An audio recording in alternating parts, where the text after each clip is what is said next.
Challenges faced by visually impaired learners are broad. Most of them limit their dreams to attain education in higher learning institutions. Hadia Mosiwa narrates the story of a visually impaired journalist who says his disability has limited him from numerous opportunities in the already strained job market. The shift from traditional journalism to digital journalism has reinvented the journalism career. Being a journalist takes not only talent but also hard work, and still finding a job is a hurdle, especially in a job market filled with thousands of talented and trained journalists. Let's do this. Violence is a daily economic recovery in the country is the use of policymakers and implementers who will pinpoint the gaps in the economy to ensure that the large... Making the struggle more challenging than before. It is believed that all it takes to be a good journalist is incredible talent, passion and skills. This has been the defining factor for many. But for Moses, the journey has been rocky. In 2016, Moses lost his sight and his job at the same time after an eye surgery went wrong. I had an eye condition called glaucoma from way back, but it was discovered a bit late. And by the time it was being discovered that it was actually glaucoma, I had already lost my right eye. So when we went to the doctors, they examined and noticed that the right eye was now affecting the left. They decided, you know what, it's best if we do a procedure on the left and try and save it before it gets damaged as well. So I accepted. But in the course of the procedure, the doctor scarred my retina and I ended up losing my sight. With limited options, he decided to follow a path he has always loved. And his journey revealed that being visually impaired limits him to important life opportunities. Because I had searched for college and a university, knocked on a whole lot of doors, but I couldn't get in. Every time I walked into a college, they could just tell me, the moment they notice I'm using a white cane, they tell me, no, we don't have facilities for persons with disability, and we cannot host you here. But his struggle was not in vain. His dream finally came true, and he narrates his first day at the Kenya Institute of Professional Studies, KIPS, where his journalism career finally began.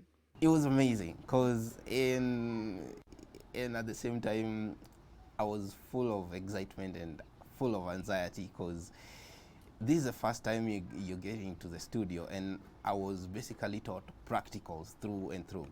So it's the first time you're sitting in front of the mic and you're told, ongea, to say anything. And you're like, man, I'm blank. Challenges of unemployment are adverse in a job market with scarce opportunities but flooded with trained professionals. And being visually impaired, Moses says his challenges are magnified.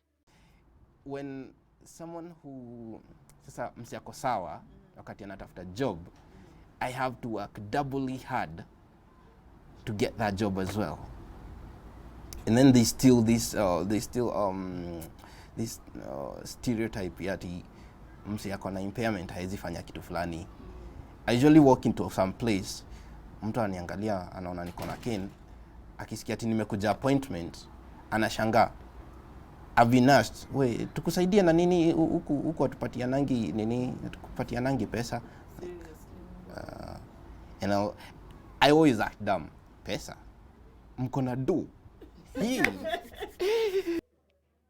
Despite the Disability Act 2003 laying down a clear guideline for institutions to follow in order to have a friendly environment for persons living with disabilities, Acting Director, Kenya Society for the Blind Solomon Bukhala says most learning institutions have failed to provide opportunities for visually impaired students. His sentiments express the need for more inclusivity in learning institutions in an effort to narrow the gap existing between visually impaired learners and those without disabilities. And that is why teaching a blind person or a person who has visual impairment is more difficult at the lower level. At the higher level, there are equipments they can use, and they can also be guided. They can read. They can be facilitated to have appropriate material. They can access material on the internet. They can write using their laptops, so long as we make their laptops more inclusive, to have a software that will a screen reader that will read and they can use. We do purchase these softwares for all institutions that want to purchase. And we train both those who have lost sight and those who are even working in these institutions to know how to work with the persons with the visual impairment. The only thing is that institutions are not opening up. They should open up. They should accept most learners and then come to us as Kenya Society for the Blind and tell us, what can we do? Moses is still hopeful that someday his dream of practicing journalism will come to reality. And you see, at the end of the day, the year ends, nothing has been done, no student with visual impairment has been admitted, and while there are many who have passed outside there. So what is happening is that acceptance, the institution should understand it is there for human beings. And one thing, those with the disabilities, they are just like any one of us. The only thing, they have lost sight. But since they have now reached a level that they have done, they can write, they can read, they can listen, yes, then we should involve them. And where we cannot do anything, we consult. Come to the society. What can we do with such?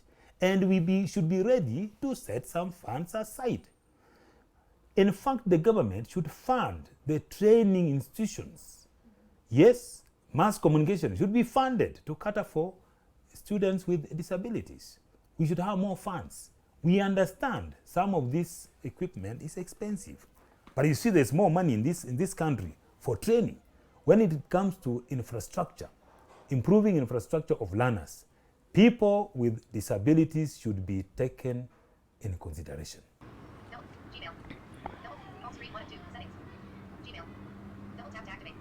Being a journalist takes not only talent but also hard work.